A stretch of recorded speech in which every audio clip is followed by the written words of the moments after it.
Hiya, hiya. Here I am back on my porch. Jay Sorensen hates when I use the bird, so I asked the bird to just stay in the background, and I don't want to hear a peep out of you. The camera loves me. Who said that?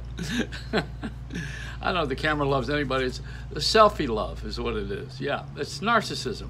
I love that movie that was made years ago called Bedazzled, where Dudley Moore had the 7 evil sins or 7 character defects, and one of them was vanity, and it was Raquel Welch with a mirror on her chest.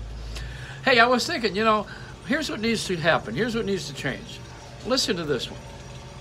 We need to get rid of the FCC. As I've said before, anything that begins with F ends with K in government. FDA, FCC, federal drug, federal trade. They put the drugs and the alcohol and the money together. And what do you got? You got one drunken government. Now, what's wrong with the government? Okay, here's what they do. First of all, they get rid of that sound in the background. Get rid of that guy. If he turns the blower on reverse and goes back to Mexico, I'll be happy. Anyhow, what happened here is that the government has put this thing up called equal time, where where you don't have any money and you have a lot of money, either way you can run for office. But now you can't, if you have no money, run for office because there's no equal time. Used to be equal time was available on the radio and the television and the internet now, where if someone was available to run for office or they wanted to run for office, they would go on the air and they would have to have the same amount of time that the person who is paying a lot of money or the party that's paying for it would have. We don't have that anymore. That's why everybody in office is rich. You got all rich people running for office, Congress, Senate, mayors. They're all rich people, or they have a big payroll behind them, big party, and you can't get in there anymore. Otherwise, I'd be running the damn country. Anyway, the other thing then too, we got to get rid of the FCC because they're the guys who gave us that. The FCC is run by Congress, and the Congress is incongruous. We got to get rid of those guys because they're all rich people and they have lifetime jobs, lifetime security, and the rest of us are still struggling trying to figure out how we're going to pay for our medical plan. So, it's got to change. And the change, and another thing. The President of the United States, why do we have a credit system? Like, the TRW and the people rating your credit when the President of the United States has bad credit. He's got bad credit. He's had bankruptcies and foreclosures and everything else.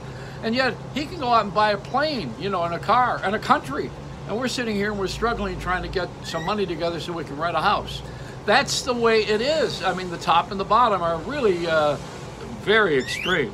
Now, somewhere in the middle has got to be a little sanity. And I'll bet that this president will probably apply for workman's comp because he was injured on the job mentally. This is an unbelievable society that has to change. We're not run by England. In England, they do all this crap, and we got away from them. Now we're kissing their asses for the king and the queen to be, and the prince and baby and our tie-in.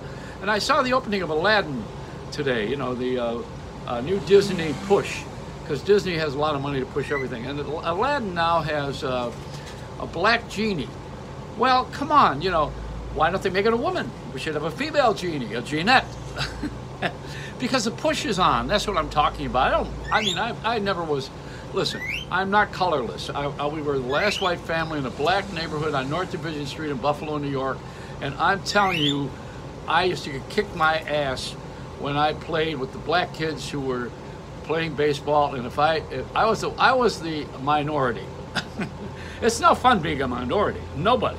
I danced with a black girl on television when I had a dance party show long before the Broadway show took place about Buddy, what's his name? The guy that did the show out of Baltimore. They did that show based on his life, Hairspray. But I did that a long time ago. In Buffalo, I was on television. I went home, my father wouldn't talk to me. But we were very prejudiced, and I got on the freedom train a long time ago. But I don't think we need to push. And when I talked to Stedman, who was Oprah's boyfriend, I said, we need to push. He says, no, you don't want to push people. You want to pull them up. And that's Stedman saying that. He's a good teacher down in the Carolinas, So I'm telling you, there's a whole deal that needs to be talked about here. I'm doing it. Most people don't want to talk about this. The broadcasters don't want to talk about it because they're making money off of everything that fails. I want to make something work. I'm relentless. Can you tell? I'm early on Memorial Day. Why? because the last time I flew on a holiday was between a fat guy, I was in the middle seat, a fat guy and a dog, and I had a sandwich with prosciutto and some really nice ham, and that's what prosciutto is, and some cheese, some provolone cheese. It smells. If you don't want anyone to sit next to you when you're on the middle seat of the plane, just eat Limburger. They'll go away real fast, or have bad breath. That works too. Anyhow, this is it. It's the Joey Reynolds Rap.